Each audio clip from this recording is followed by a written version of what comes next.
నేటిదిన వాక్య ధ్యానం కొరకు 85వ కీర్తన 9వ చరణంలో రాయబడిన వాక్యాన్ని చదువుకుందాం. మన దేశములో మహిమ నివసించున్నట్లు ఆయన రక్షణ ఆయనకు భయపడు వారికి సమీపముగానున్నది. చదవబడిన ఈ వాక్య భాగంలోని దీవెన నా ప్రియులకు మీరందరూ పొందుదురుగాక. నేటిదిన వాక్య ధ్యానం కొరకే ప్రార్థన. కృపగల తండ్రి, మీకు వందనాలు. నేడు చదివిన ఈ వాక్యంలో నుండి మీరు మాతో మాట్లాడి మమ్మల్ని మీరు బలపరచమని యేసుక్రీస్తు నామములో బ్రతిమలు ప్రార్థిస్తున్నాను తండ్రి, ఆమేన్.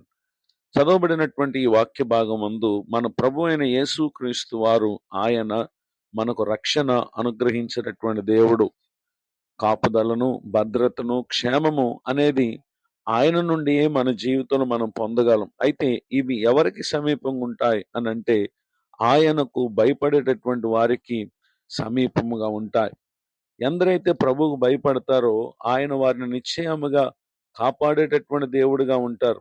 ఎన్ని శోధనలు, ఎన్ని శ్రమలు, ఎన్ని అపాయాలు వచ్చినప్పటికీ వారు దేవునికి భయపడే జీవితం కలిగిన వారు గనుక ప్రభు వారు నిశ్చయముగా వారికి రక్షణ కలుగు చేస్తారు. యెషయా గ్రంథం 8వ అధ్యాయము 13వ వచనంలో రాయబడినటువంటి వాక్య భాగమందు, సైన్యములకు అధిపతి యెహోవా పరిశుద్ధుడు అనుకొనుడి, మీరు భయపడవలసిన వాడు ఆయనే, ఆయన కోసరమే దిగులు పడవలెను. చదవబడినటువంటి ఈ వాక్య భాగంలో కూడా మనం చూస్తూ ఉన్నాం. దేని నిమిత్తమైన భయము మన జీవితంలో ఉంది అనంటే ప్రభు నిమిత్తమైనటువంటి భయము మన జీవితంలో ఉన్నప్పుడు నిశ్చయముగా ఆయన మనకు రక్షణ కలుగు చేస్తారు. యిర్మీయా గ్రంథం 10వ అధ్యాయము 7వ వచనంలో, జనములకు రాజా నీకు భయపడని వాడెవడు, జనముల జ్ఞానులందరిలోనూ వారి రాజ్యములన్నిటిలోనూ నీ వంటి వాడు ఎవడునూ లేడు గనుక నరులకు భయపడుట అనుగుణ్యము అని ఇక్కడ తెలియచేటు గమనించగలం. అనగా అది దేవునికి భయపడుట ప్రతి మానవుని జీవితానికి తగిన పని.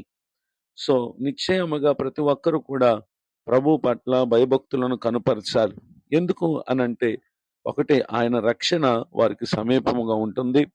రెండవదిగా ప్రకటన గ్రంథం 11వ అధ్యాయము 18వ వచనంలో రాయబడినటువంటి 2వ వాక్య భాగంలో, నీ దాసులకు ప్రవక్తలకును పరిశుద్ధులకును నీ నామమునకు భయపడు వారికి తగిన ప్రతిఫలం ఇచ్చుటకు క్రింది వాక్యంలో సమయము వచ్చి ఉన్నదని తెలియపరచుటను గమనించగలం. ఎందరైతే ప్రభువుకు భయపడే జీవితాన్ని జీవిస్తారో వారికి ప్రభువే ప్రతిఫలం ఇస్తారు.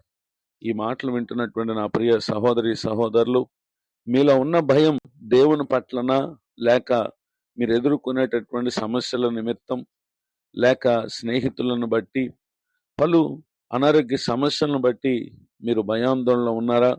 ఈ దినం వాటి పట్ల మీకున్న భయాన్ని విడిచి దేవునికి భయపడేవారుగా ఉండండి. నిశ్చయముగా ఊహించని ఆశ్చర్యకరమైన సహాయాన్ని పరిశుద్ధాత్మ దేవుడు మనకు అనుగ్రహిస్తారు. ఈ దీవెనకు నా ప్రియులకు మీరు పాత్రలు కావాలని కోరుతూ ఈ మాటలు ముగిస్తూ ఉన్నాను. ప్రార్థన. కృపగలిగిన మా తండ్రి, మీకు వందనాలు. నేడు విన్న ఈ వాక్య భాగం ద్వారా మా ప్రియుల ఆత్మకు భయము తొలగి గొప్ప ఆదరణ, ధైర్యము యేసుక్రీస్తు నామమున వచ్చునుగాక. నేడు మరి ఒక నూతన సంవత్సర దయాకిరీటను పొందిన మా ప్రియులను దీవించండి. దైవజనులను, వారి కుటుంబాన్ని, సేవా పరిచయను ఆశీర్వదించండి. కృంగిన వారిని, దుఃఖితులను, వేదనలో ఉన్నటువంటి వారికి నేడే గొప్ప నెమ్మది, సమాధానం కలుగునుగాక. తమ ప్రయత్నములన్నిటిలో మీ సన్నిధి సహవాసం తోడించి ప్రతి ఒక్కరికి మేలు కలుగు చేయమని యేసుక్రీస్తునాలో ప్రార్థిస్తున్నాను తండ్రి, ఆమేన్. తండ్రి, కుమార, పరిశుద్ధాత్మ దేవుడు తోడ నడిపించునుగాక, ఆమేన్. నేడు